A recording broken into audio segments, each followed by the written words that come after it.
Yep, we're live. Wow, how do I start? First, of course, Ravi, thank you. Thank you for being everything that you are. Thank you for being for us, for me personally.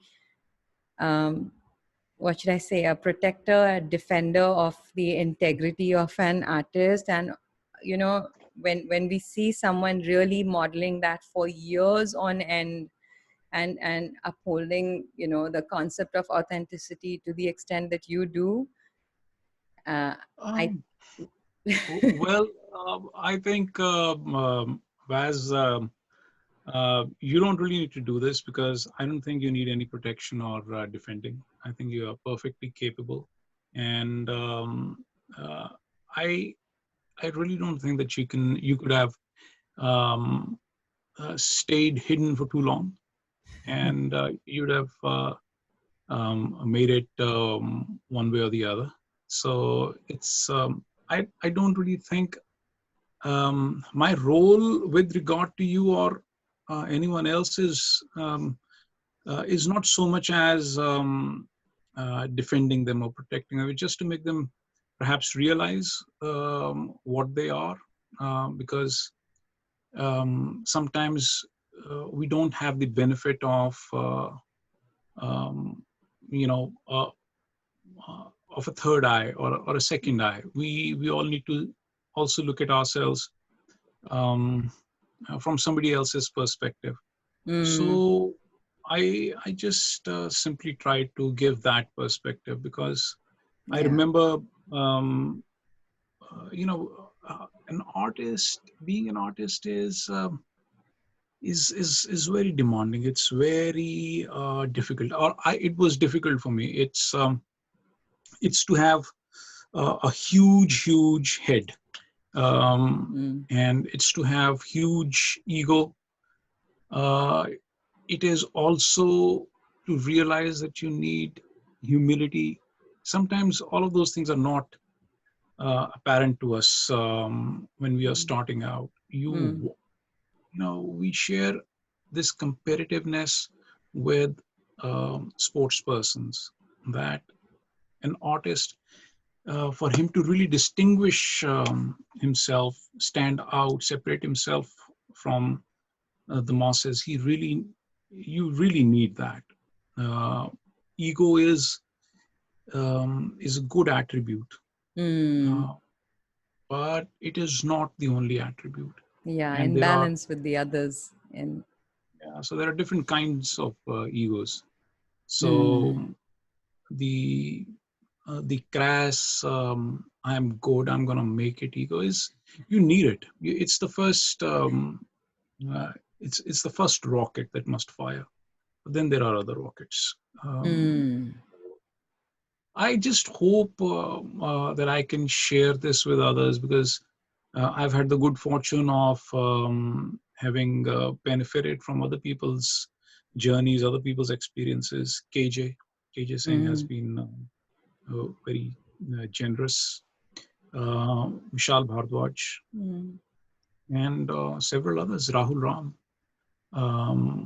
With Rahul Ram, you have to pick up stuff by just observing him, because he doesn't say.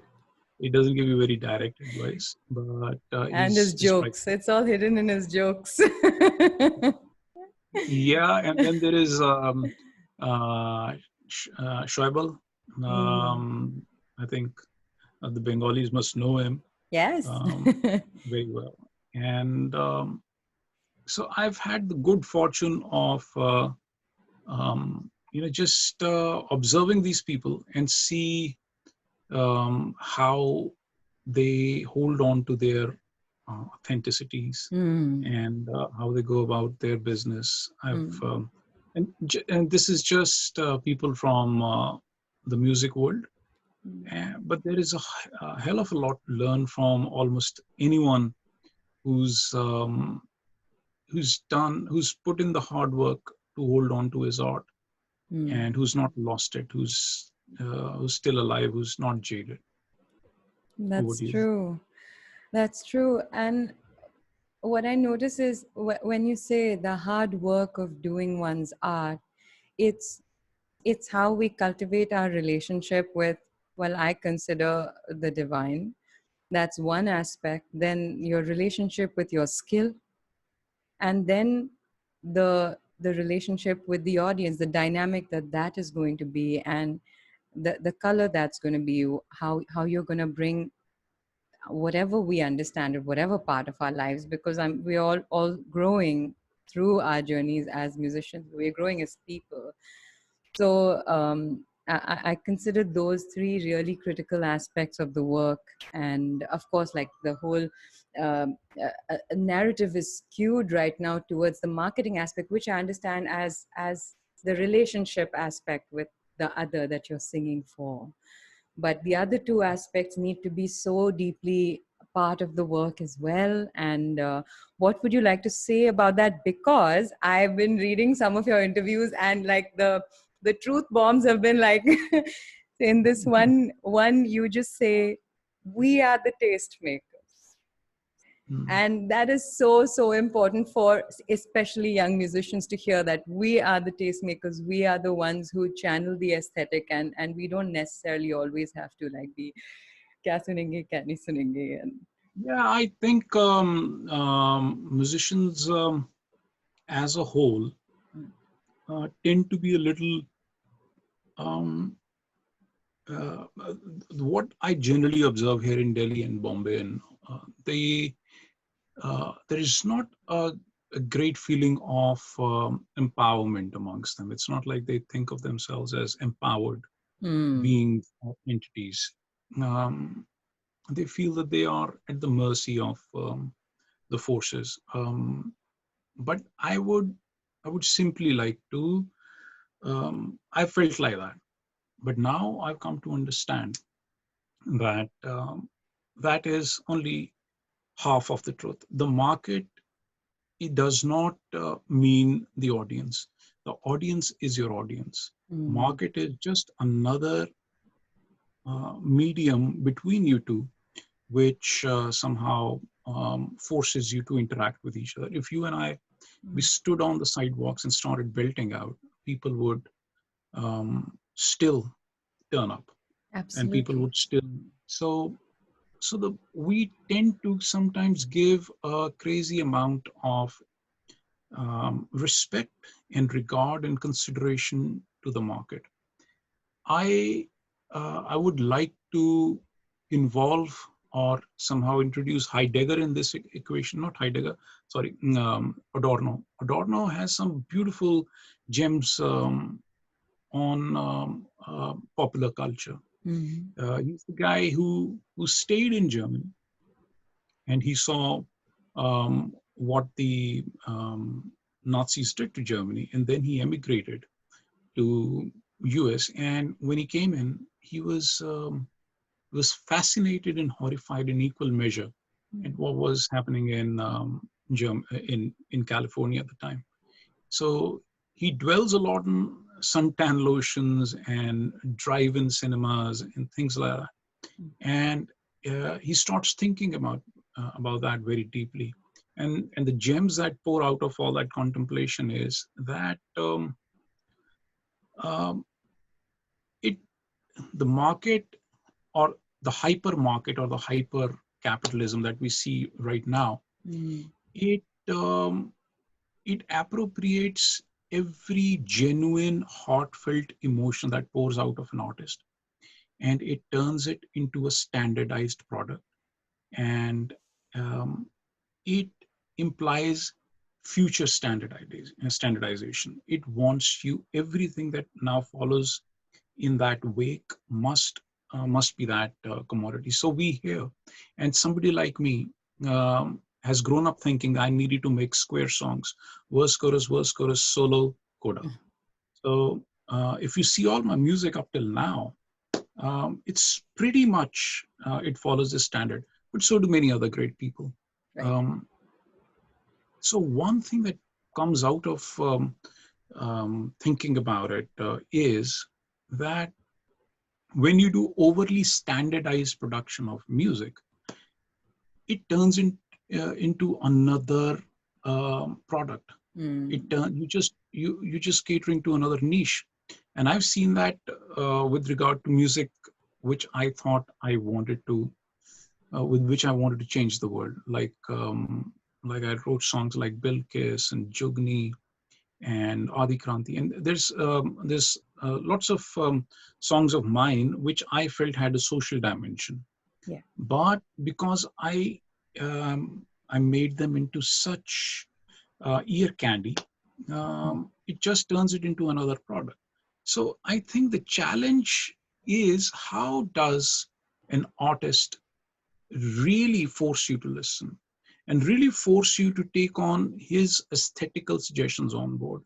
If you listen to um Bilkis and you go back and nothing changes in your life, then I have to reconsider what I am doing, if I'm doing something right or wrong. Wow. So Yes. Mm. I have found that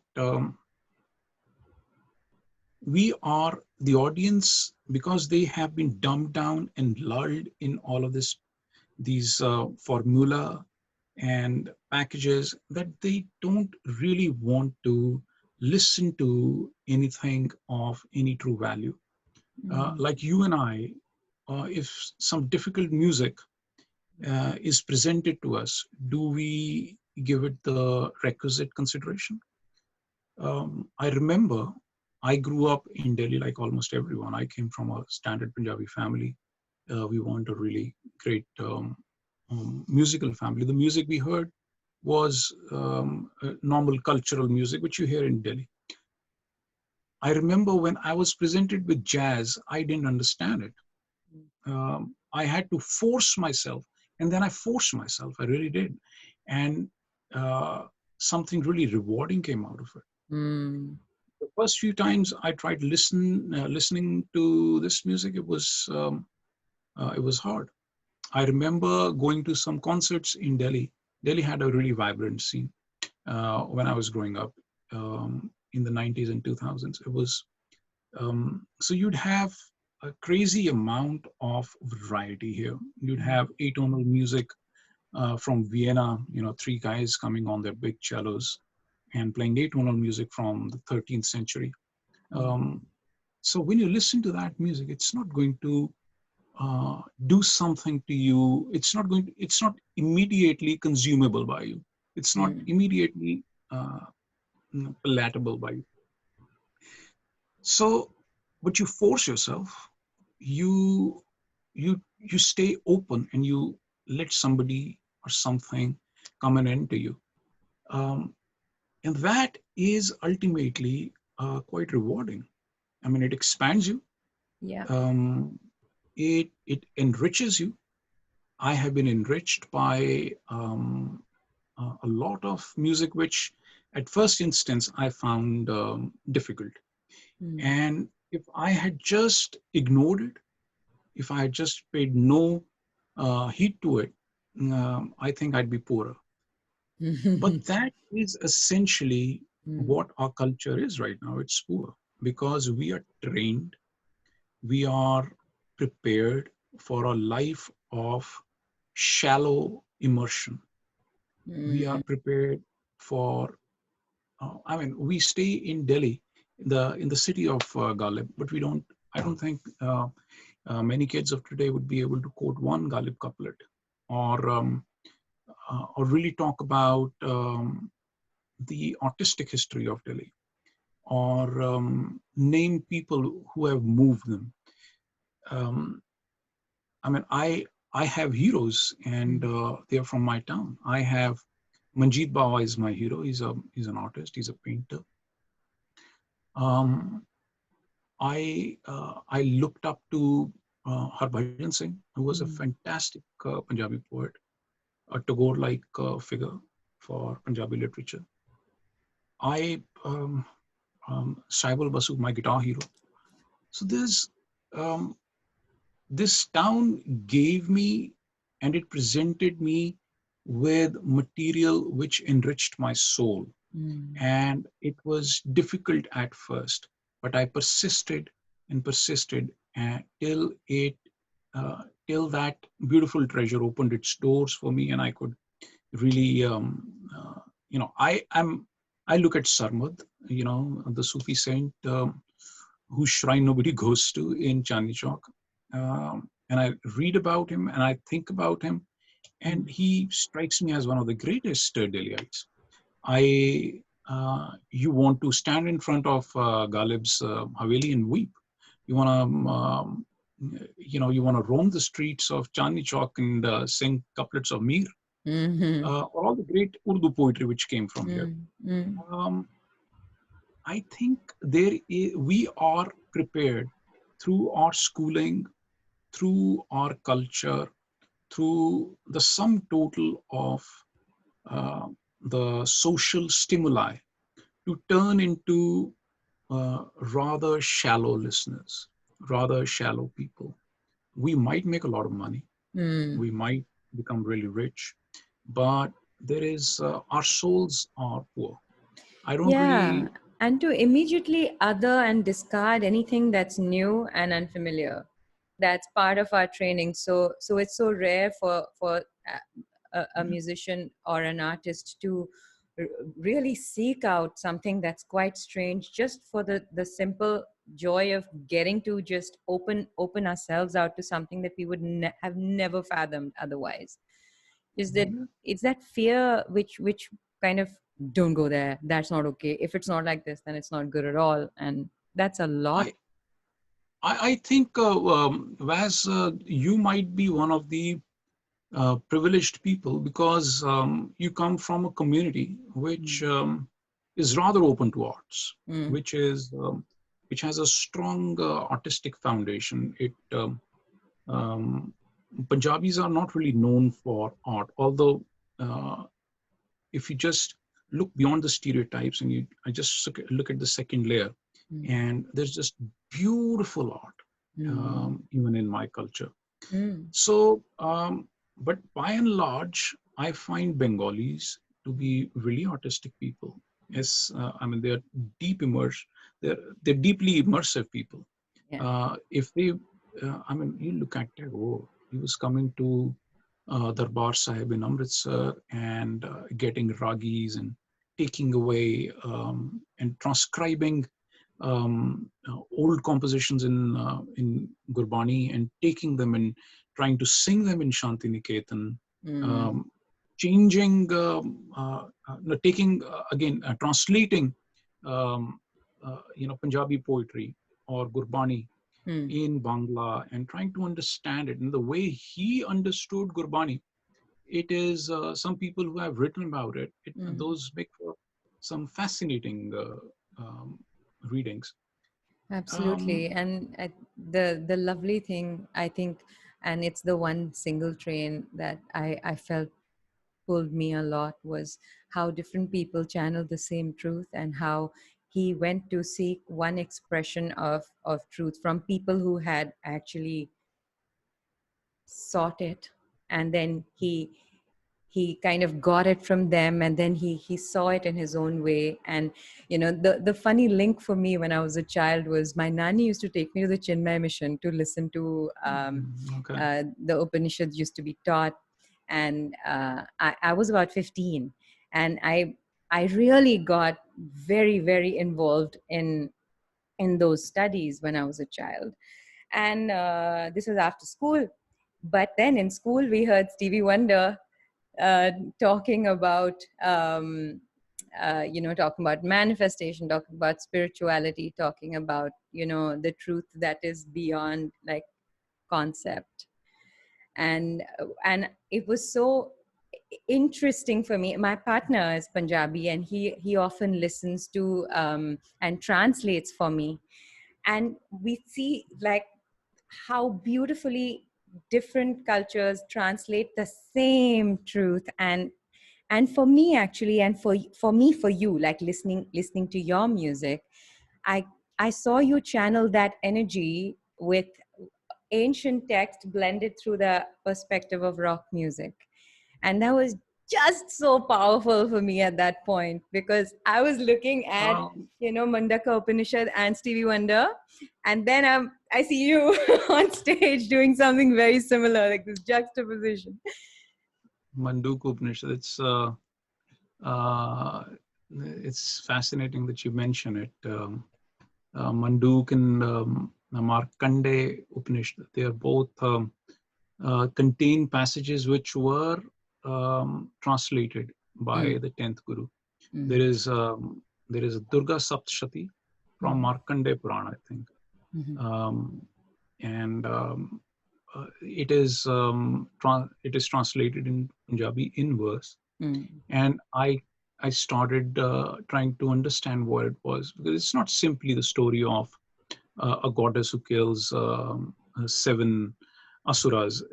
It is essentially the life force, the primal life force, which stays within us.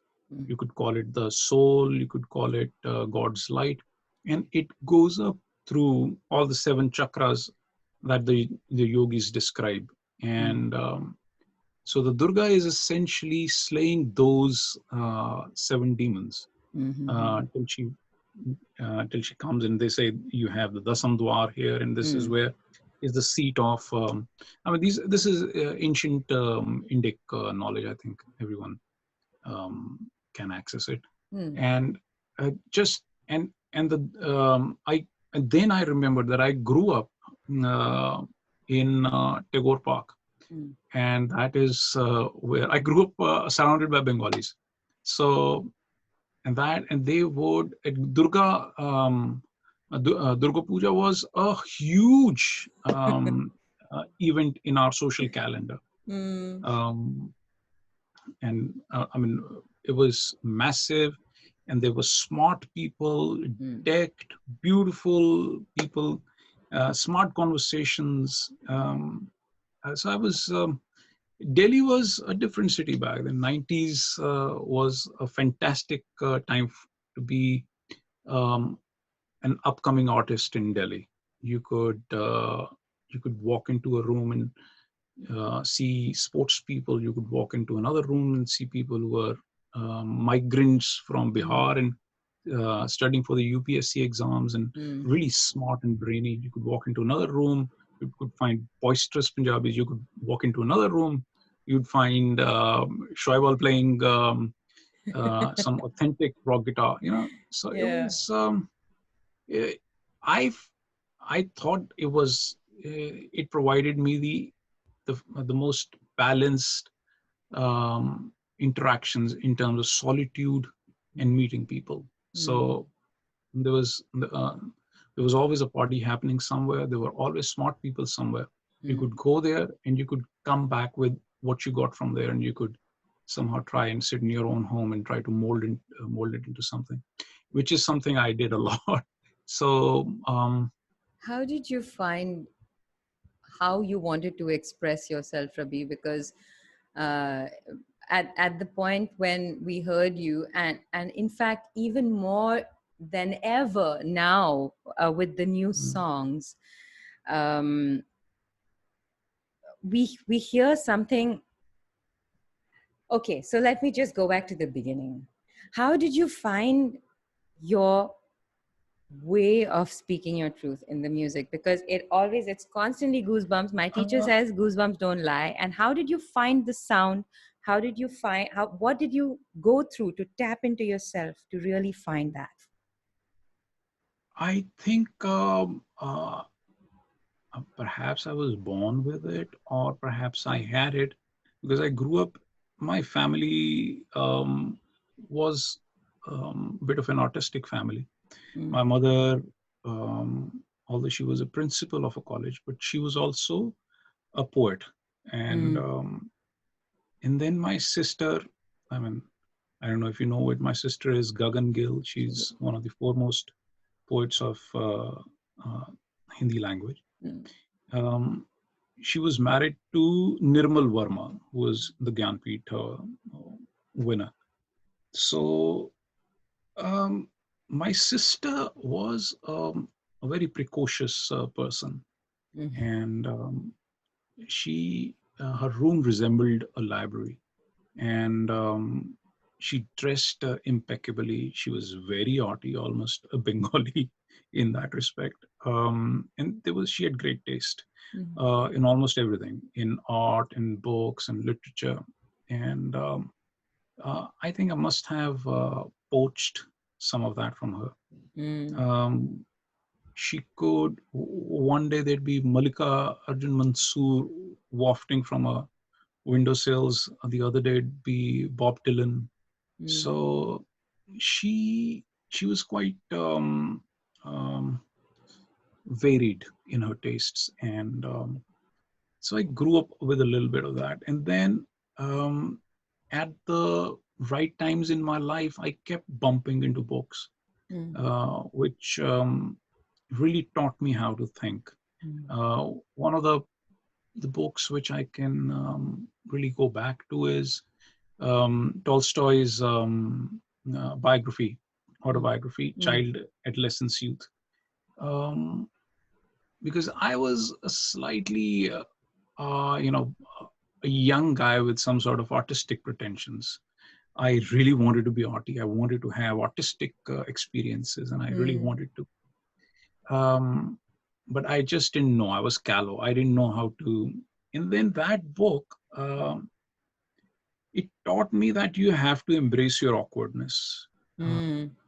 that the greatest, initially, one of the biggest ways you can look and sound authentic is if you talk about your awkwardness um, with a little bit of interiority and try to own it a little bit.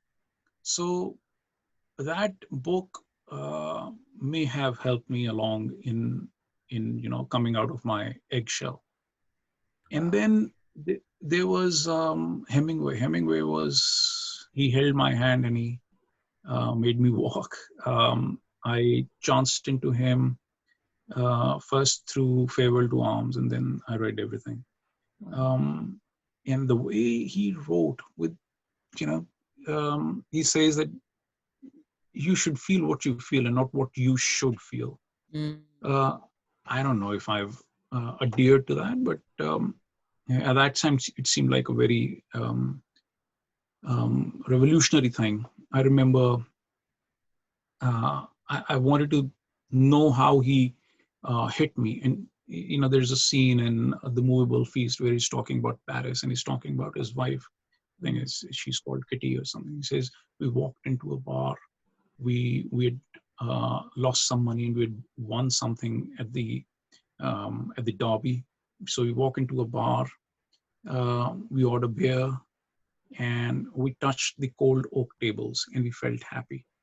It's a child thing, and with very basic and minimal information, he paints a picture, and you can feel it. I felt it, Mm. um, and those are the tricks that I started. I mean, I was rather sensitive to those, so um, I started catching those, and then the big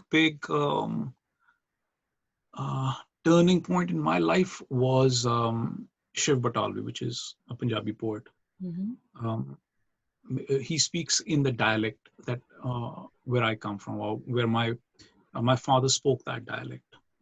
So even in Bengali, you must have dialects, Yeah. right? Yeah. I mean, I can sense people right now when they are from Noida. I can sense their dialect. I can sense, the Haryanvi dialect. I can sense the Mm. Gujar dialect.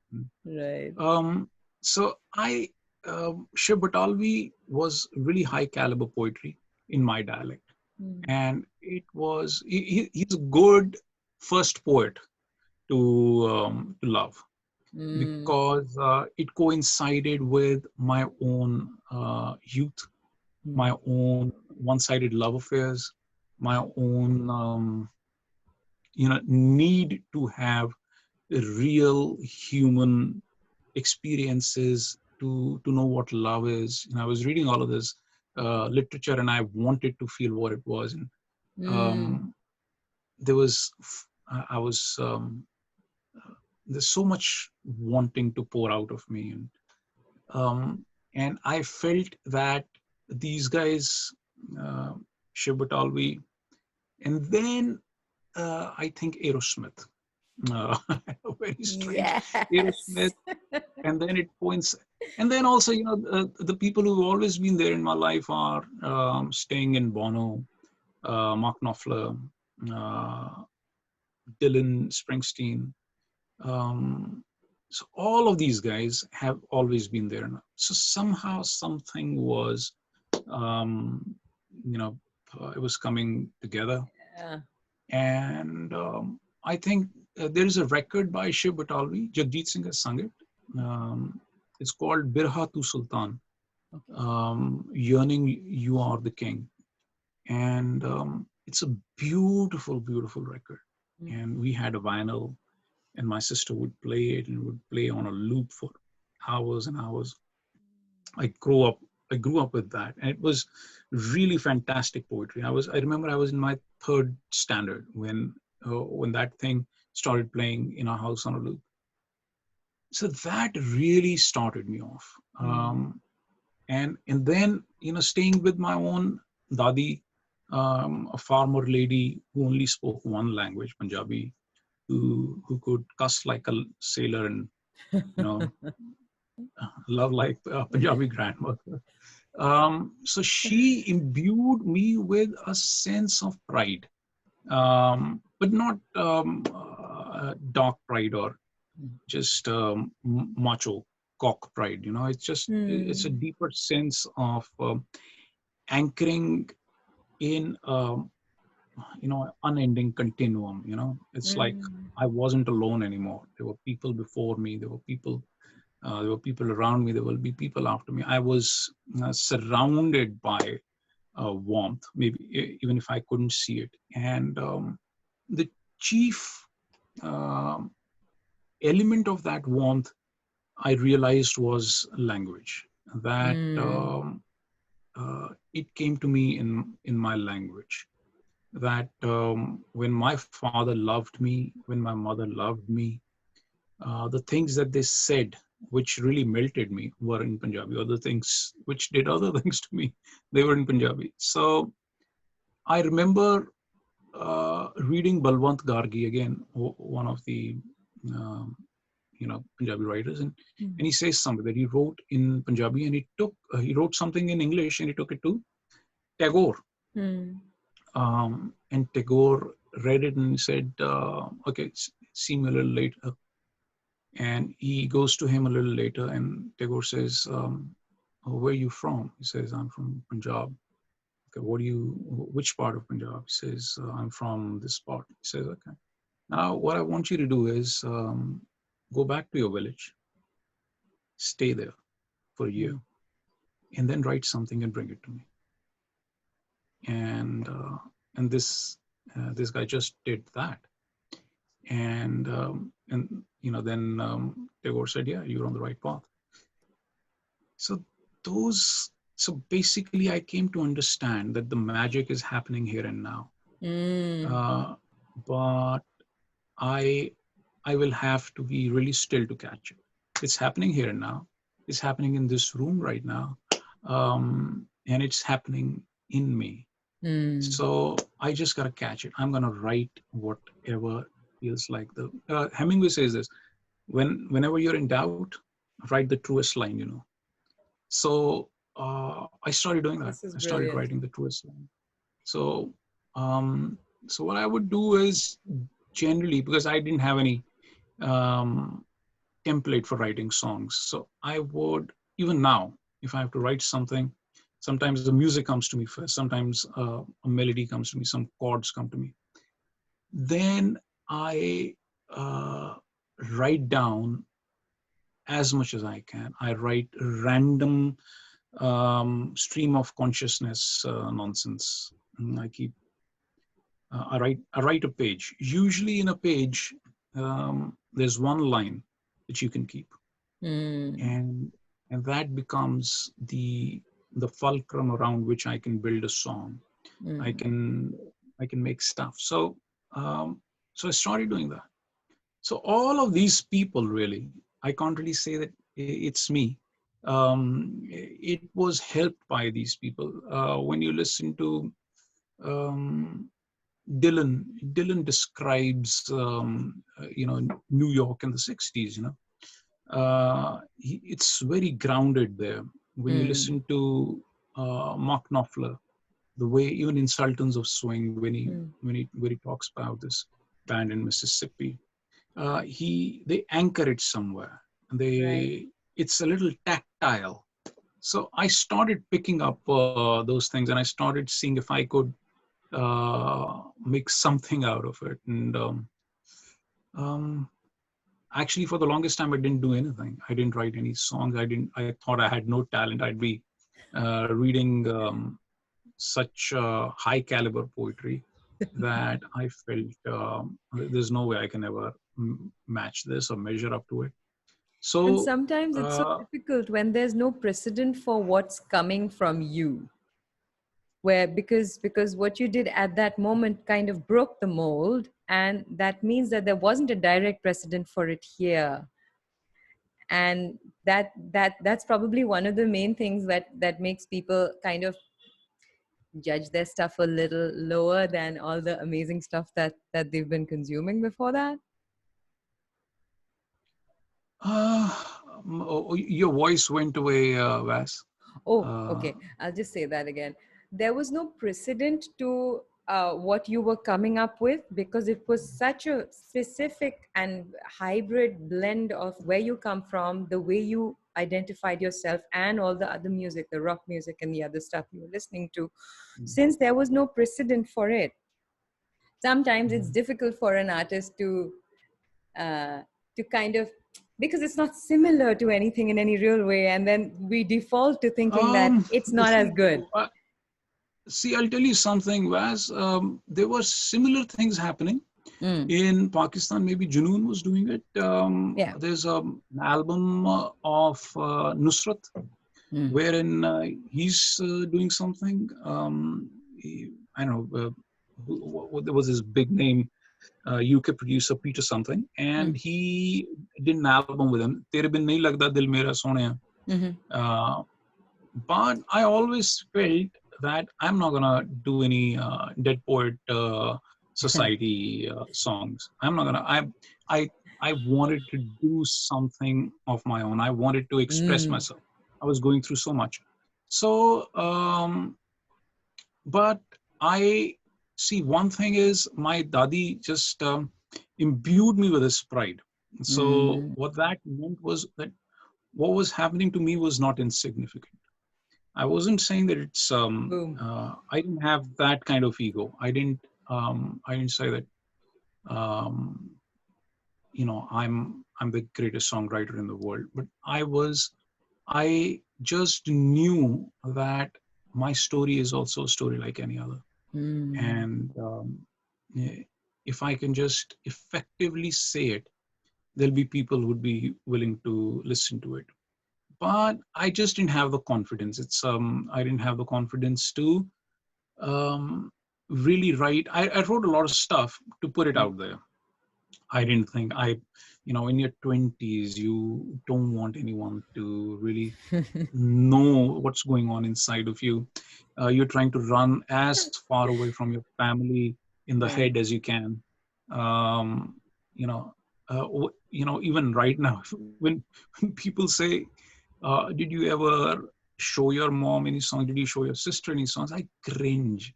I would like to run away from them. Mm. It's Mm. a bit like discussing your first love with your father. I mean, even I Yeah, think yeah, you can yeah. also understand. Yeah. So I want, but I felt, and I had it was forming in my head because I was reading all of these great people's interviews, Mark Knopfler's interviews and Jimi Hendrix's interview and all of them. So they somehow the art that was getting produced in the 60s, it produced some really genuine, authentic, no pretensions geniuses. Mm. You know, when you read their interviews, the one thing I learned was to not overstate anything. Although I've done that a lot in my life, but I'm really surprised by the accuracy with which these people described their own circumstances, their own inner circumstances, outer circumstances. Even if you listen to anything right now by Led Zeppelin, you know, you you hear these people talk. You listen to Hendrix, you listen to Clapton, you listen to all of these guys. There's not a trace of pretension that I can discern.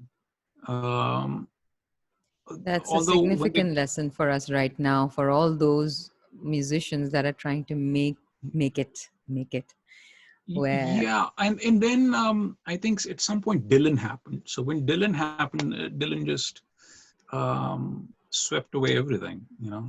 And Dylan is Dylan, mm, and I learned. I I was a grown-up man when I first heard Dylan. Although many people, Rahul Roy would always talk about Dylan, and you know, all of the old timers in Delhi would always talk about him. But I was this, you know, rock and roller. For me, it was, um, a Gibson into a Marshall and tweaked all the way to 10. That was the sound I was going after. And I wanted to ride big bikes and listen to hard rock and offer my heart to the girl that I was going to love for an eternity, you know, things like that. So uh, I I listen to see Aerosmith is, you can't say it's the deepest music, but there is something grainy and true, or it felt like it was true, you know. So a few things, at least the musical form, it right. really caught me. Led Zeppelin really caught me. Hendrix really caught me. And there's a band, King Crimson, they really got me. So, and Sting has never gone away. U2 never gone away. Even yesterday, for some strange reason, I started listening to U2 and I said, wow, New York, New York. I started doing this.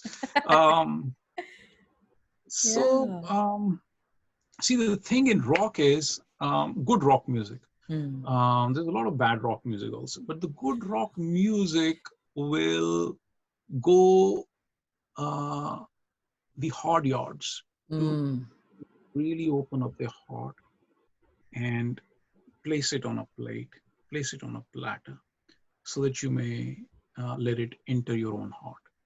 Good rock music has that quality. Springsteen has that quality. Uh, Sting has that quality. U2 has. I mean, listen. U2. You can't even say if their songs are really. Are there any love songs in there or not? I can't really see what they're talking about. There is no posturing. There is no nothing. But they are. I mean, are they Sufi? If U2 is Sufi, so am I. Correct. So I just got it from these guys, and these were good handholders. If you just followed in their wake, even now, I would say this to any kids, you know, choose your heroes well. Choose your So, heroes well. There you go. Wow. so Ravi. yeah. So all I am is because of my heroes, and I have a lot of heroes. I'm constantly, my trip in life is to dazzle myself.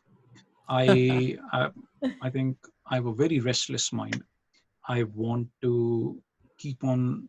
I look for inspiration, not just in music. I look for inspiration. These days, I'm looking for it in critical theory. There is this guy, Jason Razar Georgiani. I just keep. I wake up in the morning while I'm doing my exercises. I just play him.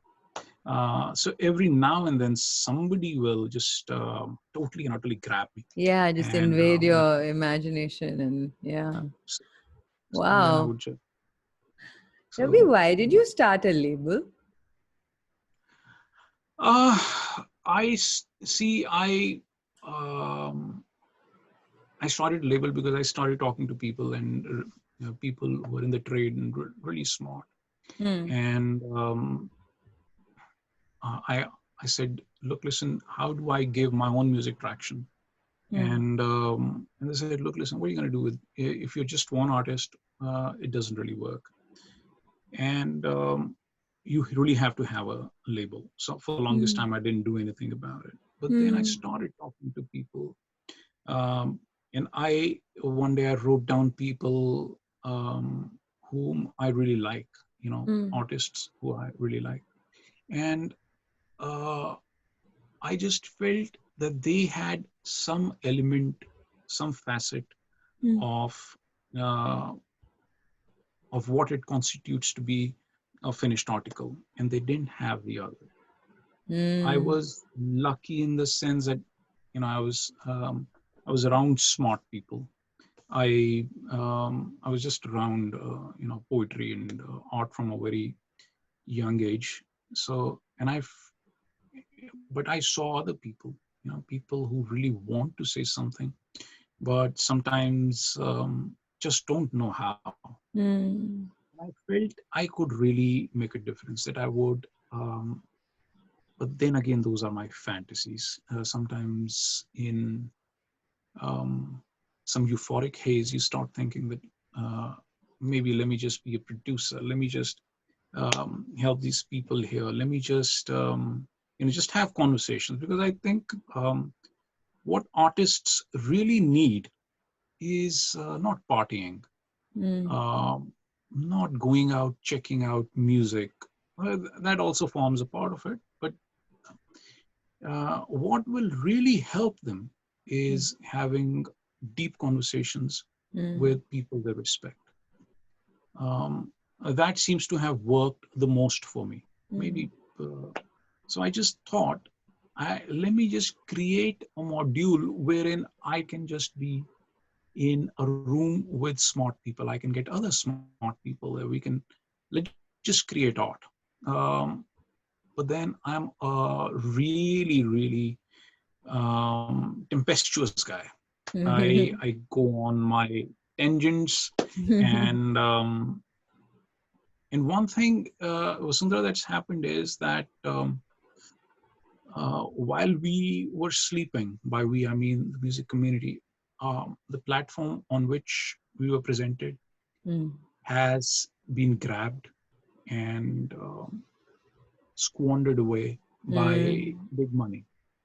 Yep. So you cannot have another Bulla or another Teri Divani or another any of those big indie hits, because TV won't play you.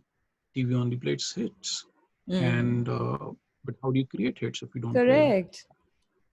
That they don't know. So TV stopped playing us in 2007. So I could have been in Bombay and gone to parties and done film music, but I Yeah. have to answer myself. I mean, what do you really want to do? Yep.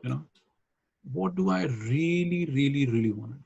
I would come and sing for 10 people if they understood what I was doing. I'd be happy. If I can go and do a concert where I change one person, I'd be happy. So I realized that I really like doing my own stuff, and I really want to cock a snook at what the music industry has become. It's a factory. I have nothing against it, but it cannot pretend uh, that it's creating art. It's not creating art. It's not even art. Might sneak through once in a while, but it's not a system which is designed for locating, developing, and executing art. It is a system for taking art, taking what is good in that art, using it, packaging it into candies that everyone else can buy. And uh, I just couldn't take it. I'll Right. be honest, I just couldn't be having those conversations with those people. I just Right. don't want to be in a room where people are telling me what to sing with lyrics like they're written by an 8-year-old. Um, it just doesn't work.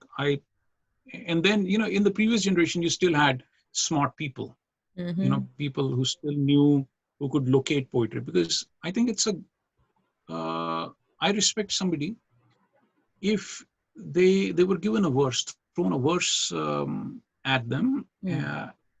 and they didn't know who it was from, and they could still find poetry. Right. If you can discern poetry, then you have my respect. Mm. And I just when I made my album, I think Vishal Bhardwaj is somebody who can discern poetry. Although I don't think we had any great conversations about it, but generally just to meet him and have a few, normal, usual conversations. He struck me as somebody that you could discuss stuff with. There was Gulzar Saab. Um, so I just feel that there is nothing like that here in Delhi. There is nothing like, I mean, you can't have a population of 1.5 billion Mm. people and have one city churn out everything that everyone else sings. Right. Um, we need to have different centers of production. It's not just Mm. LA in America also. There is New York, there is Nashville, Mm.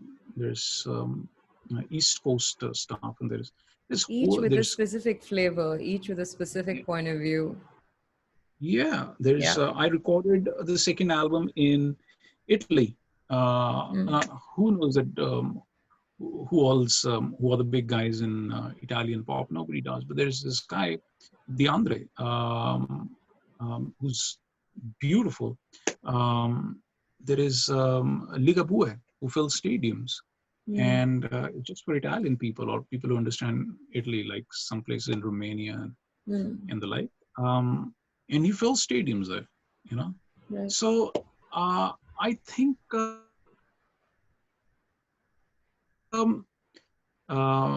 I wanted to. So the label is a small project, Mm. which I hope I can scale it up.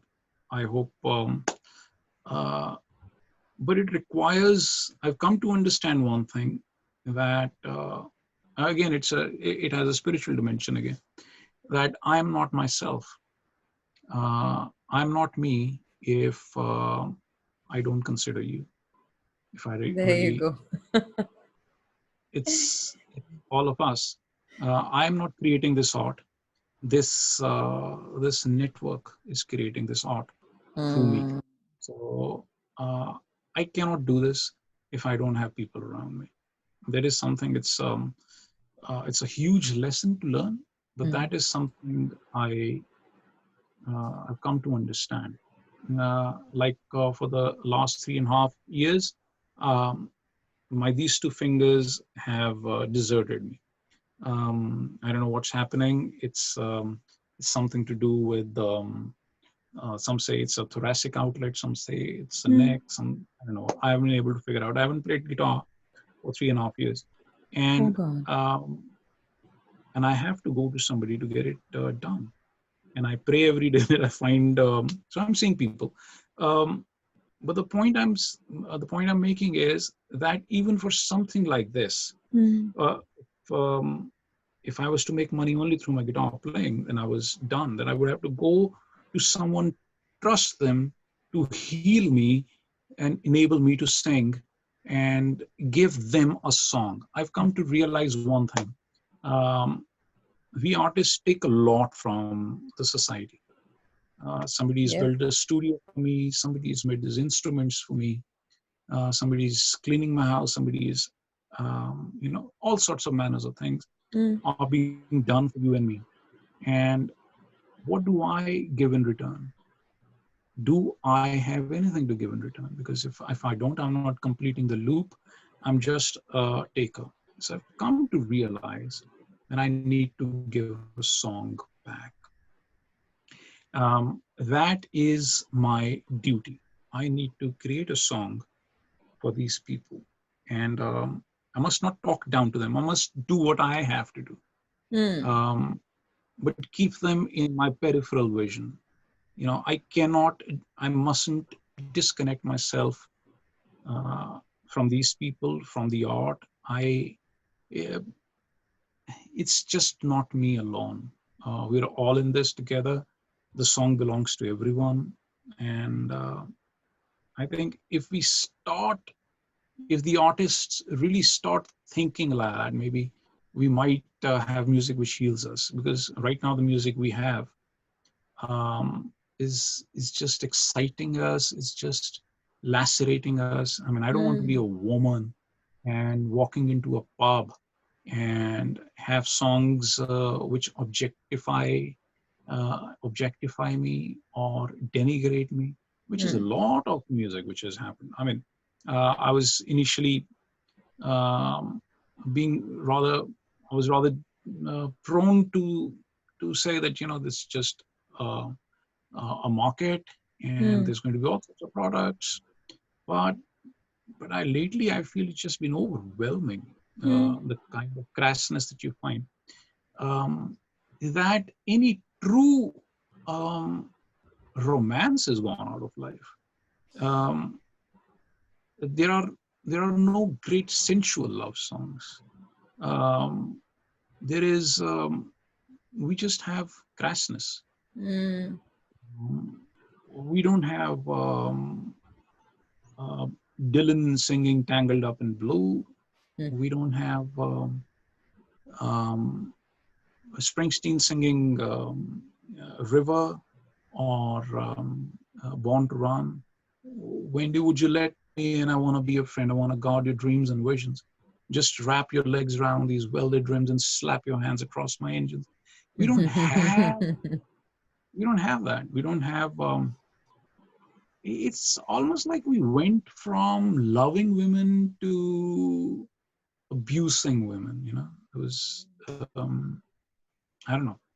So I wish we could have. There was a room. This is my desire to have a room, a place Mm. where people can come together. Where if somebody can't write a great song, but they still see. I like the Western thing where um, they'd get a songwriter, and the Mm. songwriter is not going to write his song. He's going to write the artist's song. Mm. Uh, just give them the skill. Just let them use his skill in Yeah. coming out with it. I mean, we all have a story. The moment you sing your own story, it just acquires a universal dimension. You sing it with heart. Yeah. You sing it with an interiority which then um, transcends you. Translates. Yeah. Yeah. It Transcends goes me. out. Yeah. That too. So I find that there are not there's we have missed this skill. Mm. Um, like you yourself, you're a great artist, great voice. Now all you really need to be done, there's stuff going on around you, in your own life, around you, stuff that you think about. Somebody should come, sit there on a piano, just have conversations with you, Mm. just while you're talking about all of this, just keep on playing the piano or a guitar or something, Right. and there's going to be one line that pops out, and then you can start with that. I I was just remember. Pardon. Sorry, I cut you no, off. no, go on. I'm rambling now. I remember there was this time I had put up this cover long ago, and I think it was three of my friends who played bass, and we covered like So Duke or something. I think that was the one. And you called and you said, "Okay, but when am I hearing your song? And when are you going to really do that?" And I remember how uh, it was such a well timed input from your part to me, because I wasn't Mhm. really sure, and I didn't have the skill to channel or to clarify all that I had felt into because songwriting is such an art on its own, and I was so fixed or focused on being a See, vocalist. Mm. uh, see, I don't have the skill to heal my two fingers. You know, Mm. not everyone can have all the skills. I need Exactly. somebody. I need to go out, seek someone, Yeah. and the song becomes ours. It's just that. And it's Um, still legit but that way. It's still legit with more than one we person doing it. we don't really have that. We haven't really built up the the musical infrastructure. Musical infrastructure is not instruments alone, and it's not. See, right now, what can you do if you wanna give your kid a head start in music? What do? You hire a guitar player, you hire a trainer, you send them to an engineer to learn, some engineering thing, and that's it. Those are uh, they are not crucial to creating the song. Nobody teaches you to really channelize your emotions, because all the stuff that you and I love, it came from somebody's life, and they they figured out that they just had to own up and express it and write it. You just have to be a little bullheaded about it a little. So that's where the first rocket of some brute ego comes in handy. That is something that you need to do. I say this to everyone. You look around your own life, and there are at least 20 songs in there. Right. You may not think your life is worth writing about. It's not. You're not writing about your own life. Through your life, you are writing about everyone else's life, and that is when the magic happens. So you just need to be in a room with someone who's just going to tell you, one who's going to listen, who's going to have a conversation, um, peer to peer. No, nobody's up here, Yeah. and say, look, oh, what are the things which that's marked you? There must be heartbreak. There must be genuine love. There must be ambition. There must be so much of genuine emotions in there. Right.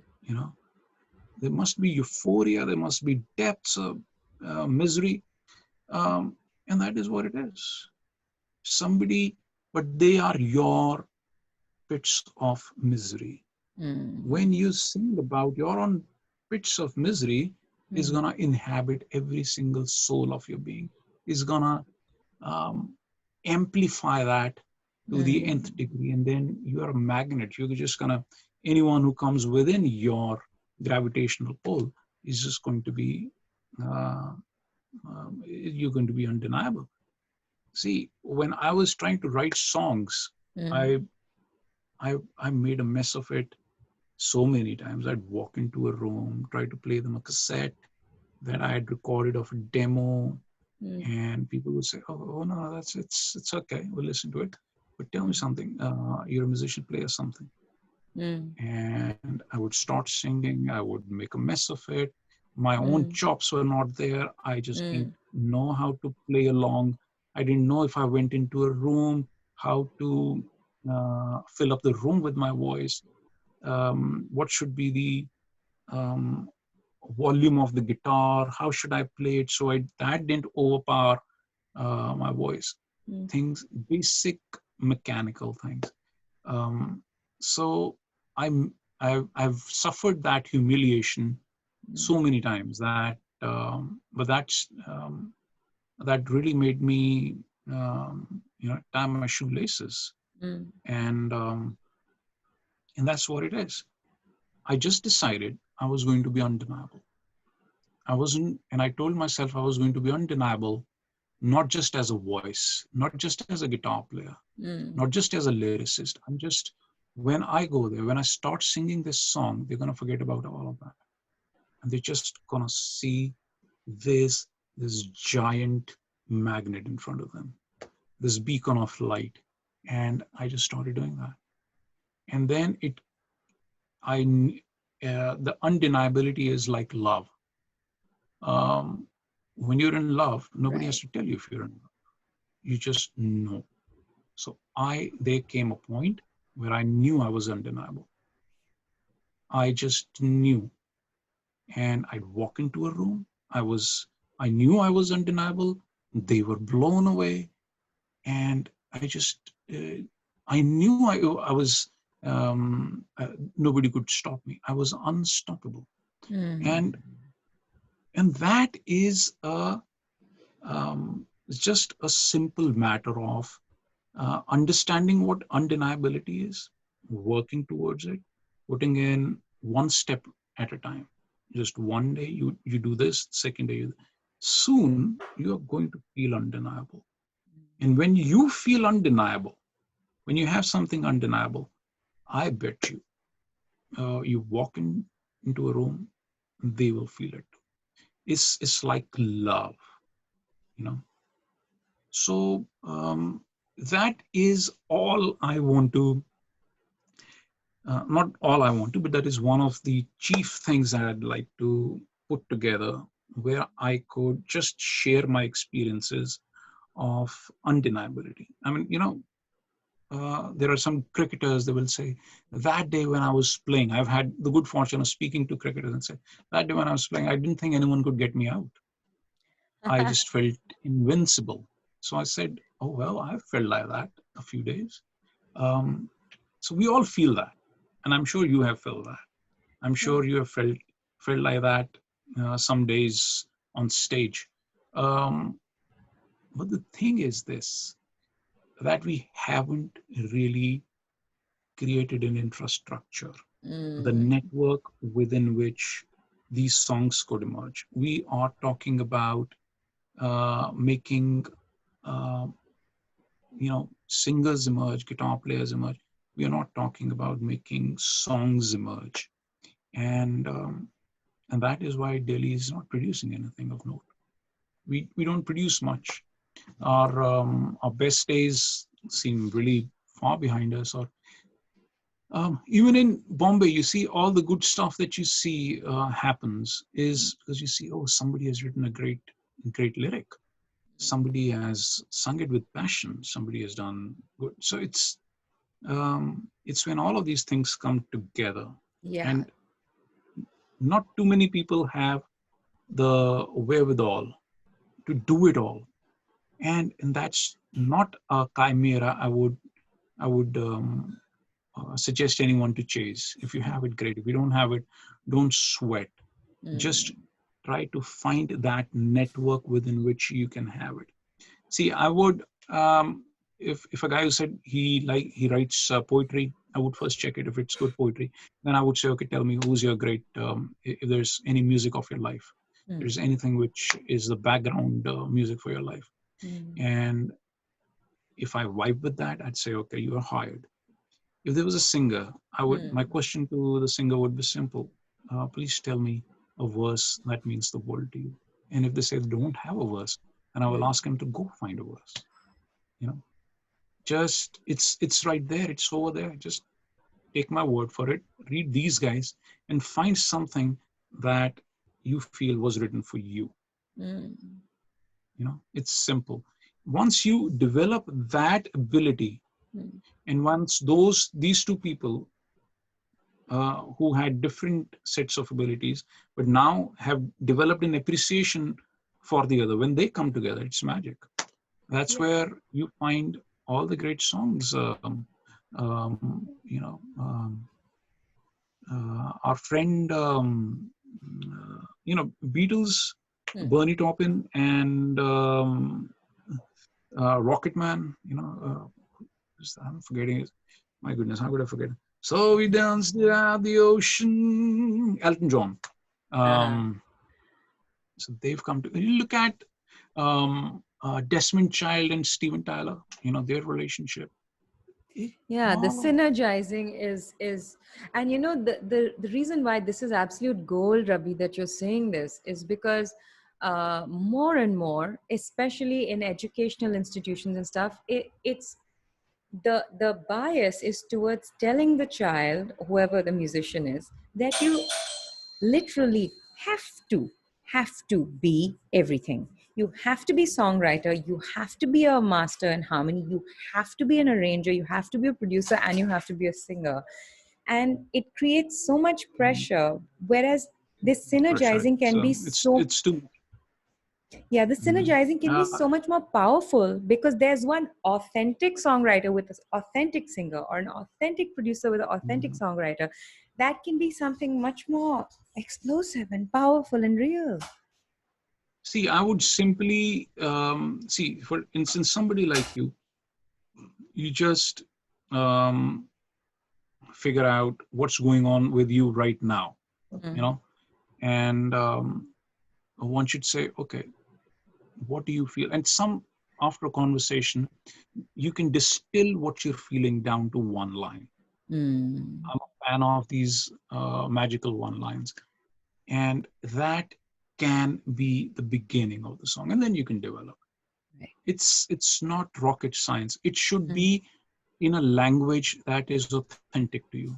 You know, mm, it should you should feel when you say it.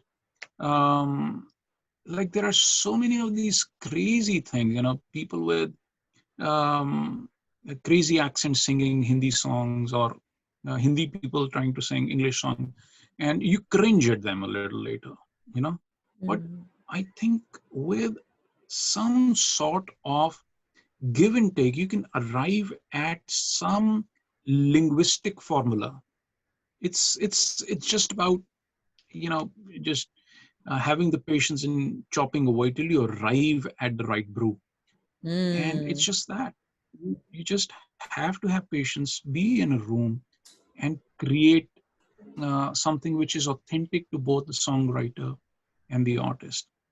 mm, And then it's just that. And then when you have to sing about your own life, and it's good words, mm, you will feel that undeniability in yourself, you know.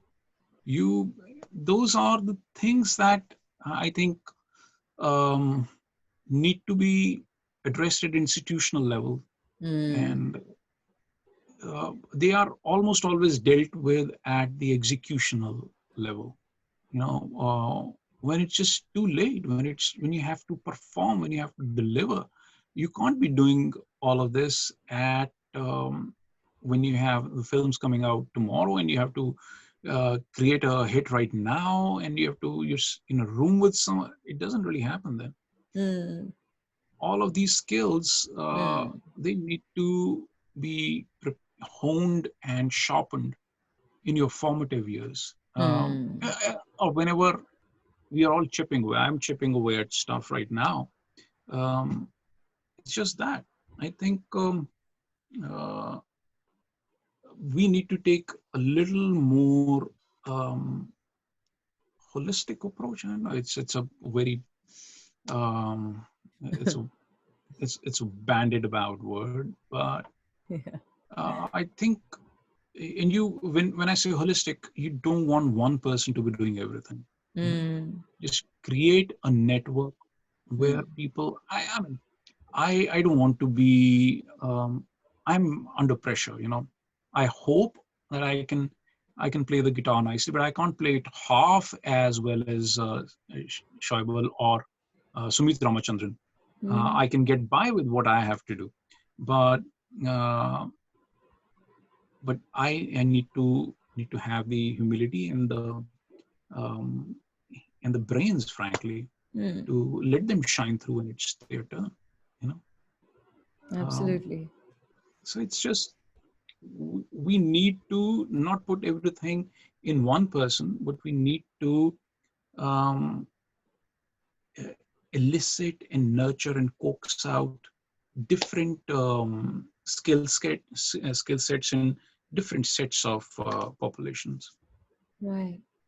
This entire conversation with you has filled in literally all the voids, all the holes in the discourse right now that at least young people have subscribed to.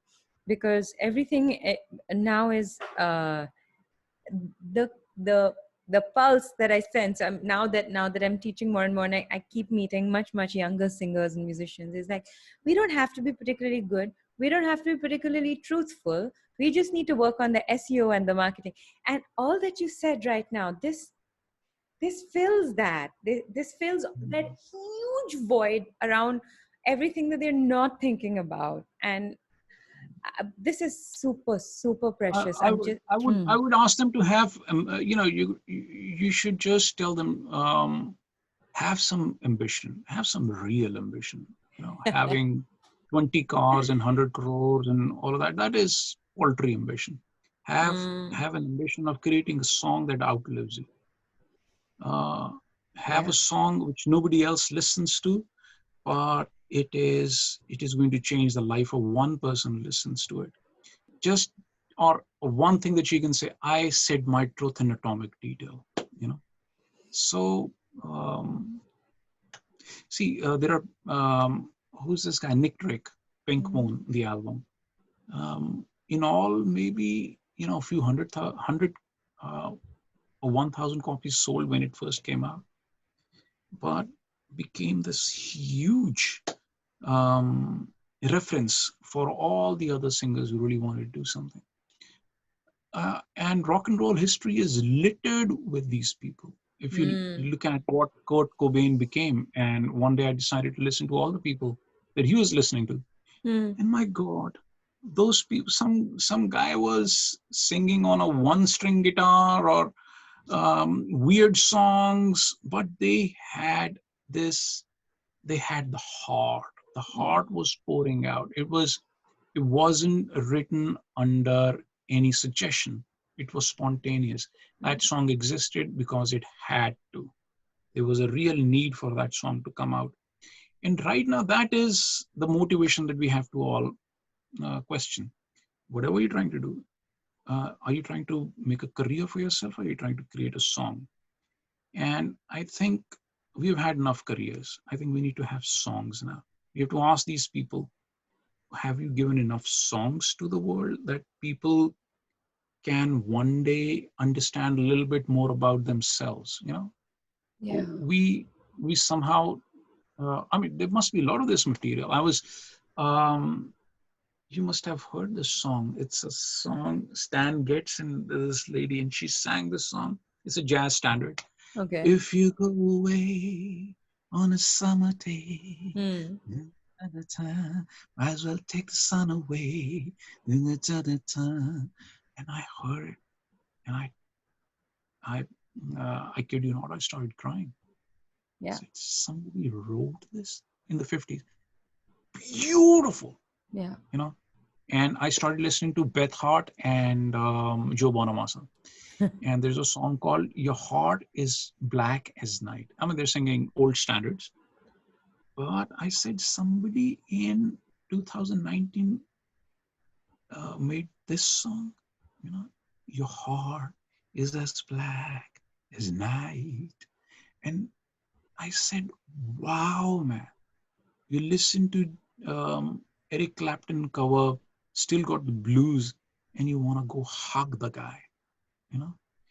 When you listen to who's this kid, the Arctic Monkeys singer Alex Turner, Mm, when you see him write those lyrics and sing those simple songs and refuse this jet plane rock stardom, and you say, power to you, bro, mm, power to you. So you need to create people um, who would refuse um, this jet plane rock stardom yeah. and leave it to posers. Um, Yeah. so that is those are, I think, those are the real questions for music education. Mm, What are we really creating? Are we just, it's like vocational school right now. We used to have these vocational schools in Delhi a long time ago. They would teach yeah. you welding Yeah. and And sewing and embroidery. so if this is a vocational training thing, it's okay. But art is something different. Art, Yeah. it's almost a moral compass. Lenin used to say that, show me the song that your youth is listening to, and I'll show you the future of your country. There you go. So Yeah. so we Mm, just gotta uh, we just gotta invoke the smarter people before us. We just gotta try to be in room with people who are smarter than us, mm, and it all comes together. Amazing. Thank you, Ravi. This was beyond amazing, actually. There's just so much to learn from this. I'm going to go over this over and over again. And thanks for spending this time. Thank you for everything. It's a joy and privilege. Anything for you, Vaz. You keep singing, keep rocking. You're one of the few genuine voices. All you got to do is, you know, we've already spoken. You already know what you really need to do. You're undeniable. Now you have to extend that undeniability to a song. Yep, Um, I want it. you're an undeniable artist. Now you just got to produce undeniable art. It's Thank you. right there. It's happening. It's in Yeah. this. It's in the same room that you are in. It's Yeah. happening. Just I feel you. Thank you so much. Thank you. Deep, deep love and respect, and hope to see you soon. take care. Take care, Ravi. Bye bye. Bye. Bye.